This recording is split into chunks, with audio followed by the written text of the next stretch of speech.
Hello and welcome to my book and build for The Color Monster. This is a book that has been enjoyed over and over and over and over in my house, and I think it would be a great book, especially for younger students, pre-K, kindergarten, first grade. So The Color Monster is pretty much what he sounds like. He's a little monster, but he is full of emotions. But at the beginning of the book, his emotions are all mixed up. Through the book, with the help of a friend, the monster learns how to identify his emotions, what each one is called, how to separate them, and use them at different times so they're not all jumbled up, leaving him feeling confused. And at the end of the book, he experiences a new emotion too.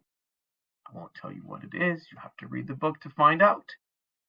Now, even as grown-ups, sometimes emotions can be tricky things.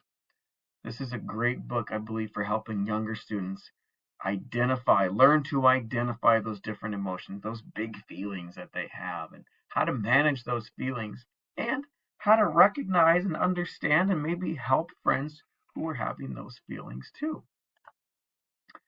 Here are some images from inside the book. We have the color monster at the beginning, all mixed up with his friend asking, "Are you all mixed up again, color monster?" Then we have the color monster feeling anger. Red represents anger. Throughout the book, with the different emotions such as anger and happiness and fear and calm, the color monster learns when each one is experienced and how to use it, how to understand it. Then we get to near the end of the book, and he has all his emotions separated out into different jars. He has learned now when each emotion is useful and how to identify each one as it comes.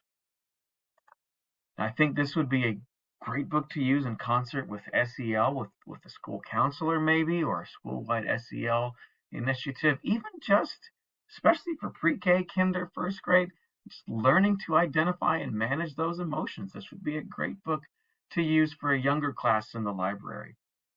And I have a pretty simple build part of my book and build. Essentially, we just need copy paper. It does need to be just plain white copy paper so students can color in their own emotions. So they will need colored pencils or markers depending on the age group and what you have on hand. And some scissors, I think, at the end to cut it out so they can show off their color monster on the walls and the bulletin board or back in the classroom. Here's some examples I did with my own kids. On the left is from my 7-year-old. She's in first grade. On the right is from my 10-year-old. He's in fourth grade. And in the middle is from one of my high schoolers who's a senior, actually 17 this year. So I gave them different levels of different requirements for each one, some differentiation. For my first grader, I just said, "What does your color monster look like?" And then after she drew it and colored it, I said, "Oh, cool. What emotion is your monster feeling?" I think for younger students, that would be a simple book and build and a great continuation of maybe an SEL lesson, like I said earlier. For the other two, I said, "Draw your monster." And then before they colored it in, I gave them a scenario. So for my fourth grader, I said, "What would your monster look like on the playground with friends?" For my 17-year-old, I said, "What would your monster look like at a birthday party?"